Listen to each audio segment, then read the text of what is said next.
ಆರೋಪಿ ದರ್ಶನ್ಗೆ ಜೈಲಲ್ಲಿ ಸೌಲಭ್ಯ ನೀಡದ ಆರೋಪ ಕೇಳಿಬಂದಿತ್ತು. ಇಂದು ಕೋರ್ಟ್ನಲ್ಲಿ ನಿರ್ಧಾರ ಆಗುತ್ತೆ ಈ ಒಂದು ಅರ್ಜಿಯ ಭವಿಷ್ಯ. ನನಗೆ ಯಾವುದೇ ರೀತಿಯ ಸೌಲಭ್ಯವನ್ನ ಜೈಲಿನಲ್ಲಿ ಕಲ್ಪಿಸಿಕೊಟ್ಟಿಲ್ಲ, ಕೋರ್ಟ್ ಆದೇಶವನ್ನು ಉಲ್ಲಂಘನೆ ಮಾಡಿದ್ದಾರೆ ಅಂತ ದರ್ಶನ್ ಅವರು ಒಂದು ಅರ್ಜಿಯನ್ನ ಸಲ್ಲಿಕೆ ಮಾಡಿದ್ರು. ಇವತ್ತು ಆ ಒಂದು ಅರ್ಜಿಯ ಭವಿಷ್ಯ ನಿರ್ಧಾರ ಆಗುತ್ತೆ ಕೋರ್ಟ್ನಲ್ಲಿ. ಕನಿಷ್ಠ ಸೌಲಭ್ಯವನ್ನ ಕೋರಿದ ಅರ್ಜಿಯ ಬಗ್ಗೆ ಇಂದು ತೀರ್ಮಾನ ಆಗತ್ತೆ.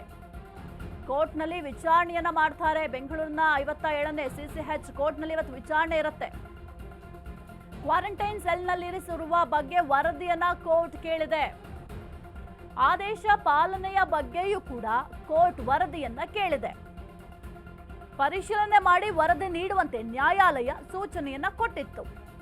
ಜೈಲಿನಲ್ಲಿ ಪರಿಶೀಲನೆ ನಡೆಸಿರುವ ಸಿವಿಲ್ ನ್ಯಾಯಾಧೀಶರು ಇಂದು ನ್ಯಾಯಾಲಯದಲ್ಲಿ ಪ್ರಾಧಿಕಾರದ ವರದಿಯನ್ನ ಪರಿಶೀಲನೆ ಮಾಡ್ತಾರೆ. ದೋಷಾರೋಪ ನಿಗದಿ ಬಗ್ಗೆಯೂ ಕೂಡ ಇಂದು ತೀರ್ಮಾನ ಮಾಡುವ ಸಾಧ್ಯತೆ ಕೂಡ ಇದೆ.